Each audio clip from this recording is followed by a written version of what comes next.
My name's Peter Mackay.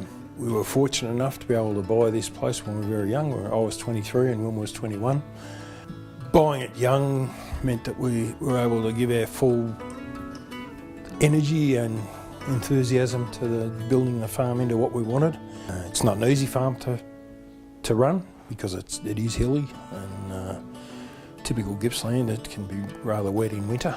Right from when we first bought the place, we've always wanted to revegetate it. And there used to be tremendous damage from the cattle walking along the creeks. They pushed the dirt into the creeks, and there was a lot of environmental damage. So we were very keen to clean that up.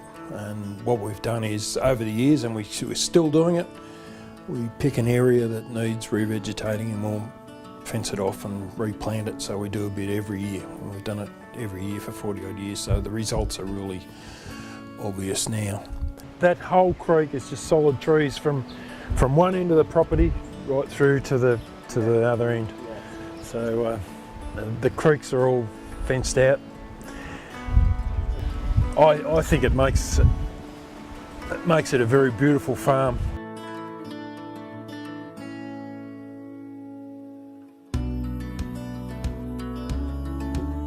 Bird life, there's huge numbers of birds now. They've got somewhere to live, whereas before there was very little. And you can go out and work in the paddocks and just the bird noise is almost deafening. It's fantastic.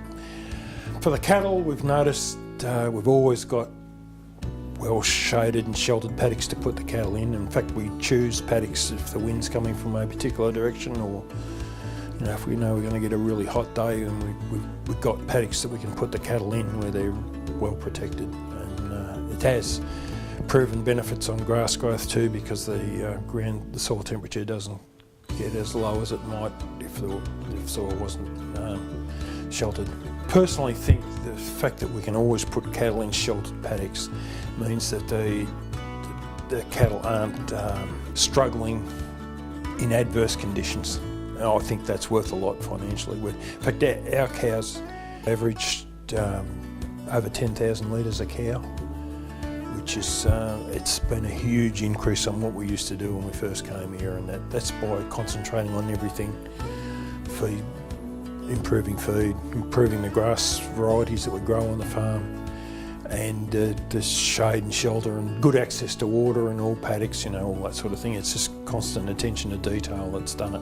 When we first came here, we would have been lucky to have been averaging half of that production per cow. We're now milking more cows and sort of double the number of litres, so it's come from somewhere.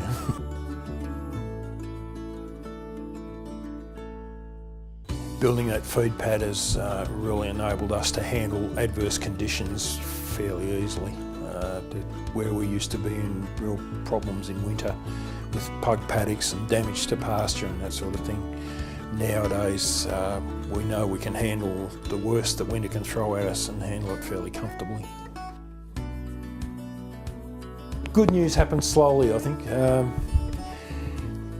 To look back, as we've done on the old photographs of the farm, what it used to look like, and knowing all the problems that we used to have here, and now it's largely we're not entirely on top of everything, but we've got a fair handle on how to run this farm now and do it well from all aspects. And it has been a really rewarding journey. I've loved every minute of it. No one's saying it's easy. It's not easy. It's been a lot of hard work, but very rewarding. I want to be genuinely clean, green farmers who actually care about our environment, because it'll make a big difference to how we sell our products. I love this country, I love Australia, and I particularly want to see it cared for in every way it can be done. We're very lucky in this country, and we need to appreciate it by looking after what we've got without compromise.